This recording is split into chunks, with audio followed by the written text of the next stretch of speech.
Hello everyone, welcome to my channel. I hope everyone is having a wonderful day. Before starting the video, please go ahead and hit the subscribe button and give this video a like up. The Young and the Restless. Phyllis earns Kane's wrath. Victor receives a visit from Michael. And Phyllis questions her old pal. All products and services featured are independently chosen by editors. However, soaps.com may receive a commission on orders placed through its retail links, and the retailer may receive certain auditable data for accounting purposes. Adam arrives at Newman, having been summoned by Victor, who tells him they have to wait for his siblings. Adam wonders if Kane's finally made his move and points out Victoria hasn't been back since Cole died. She appears with Nick and declares she'd never abandon the family. They all want to know if they're preparing for a war with Kane, or if they're already in one. Victor fills his children in on Kane's AI software, which can destabilize a company and move massive amounts of money around until you can buy it for cents on the dollar. They'll stop Kane Ashby. He reveals that he's blackmailing Kane over Colin's swindle. Ashby denied everything, but they're going to force him to hand over his software. Kane comes upon Lily in the park, and she tells him she watched his video. It made her cry as she saw a flicker of the man she used to love and trust. Sitting, Kane asks if she's spoken to the kids about it. Lily hasn't, and warns he'll have to be patient. It will take a lot more than a video for any of them to trust him again. Kane insists he wasn't looking for a quick fix.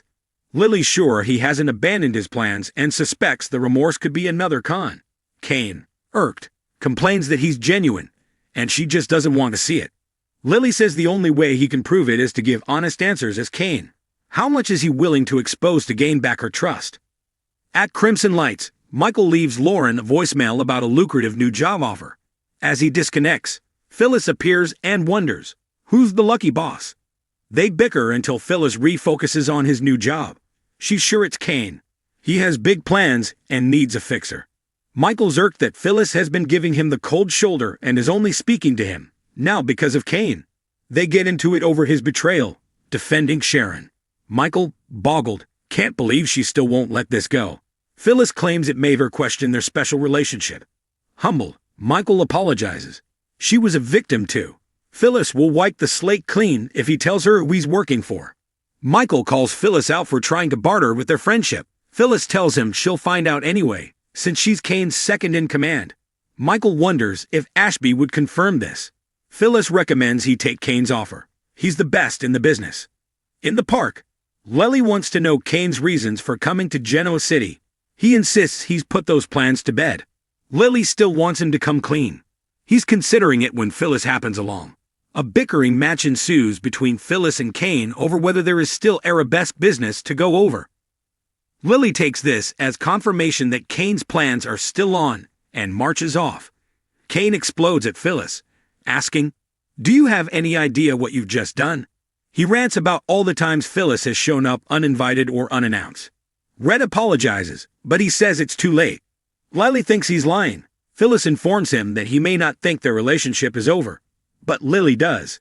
Phyllis understands Kane wanting to rekindle the magic with an ex, but his dream of getting back with Lily may be just that. Kane, clearly steaming, asks if she's finished, and then tells her to listen closely. "Don't you ever discuss my private life with me again. Do you understand me?" With that, he leaves. At Newman, Victoria, Nick, and Adam want to know what their father will do with Kane's dangerous software. Nick and Victoria hope that their father wouldn't use it for ill-gotten gains. Adam shrugs that Kane didn't have any qualms about it. Victor is about to reply when Michael knocks. Victor agrees to see him and dismisses his offspring. Victor tells Michael if he's come to get his job back, to forget it. Michael announces that he already has a better offer from Kane Ashby. Victor, of course, has been expecting this given Kane knows that they had a falling out.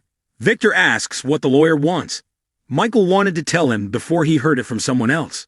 Victor needles about Lauren calling the shots, but Michael won't be baited and asks, "Don't you miss it? Our friendship." Victor just wants to know if he'll go to work for Ashby. Adam debates with Nick and Victoria about using the AI software. Nick thinks he's sounding like the old Adam.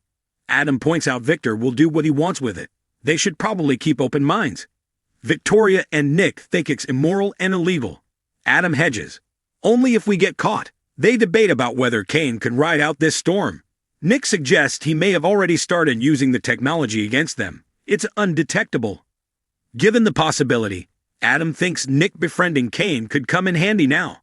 Nick doubts he'd share information with him. Victoria suggests he could get it from Phyllis, who is Ashby's hacker.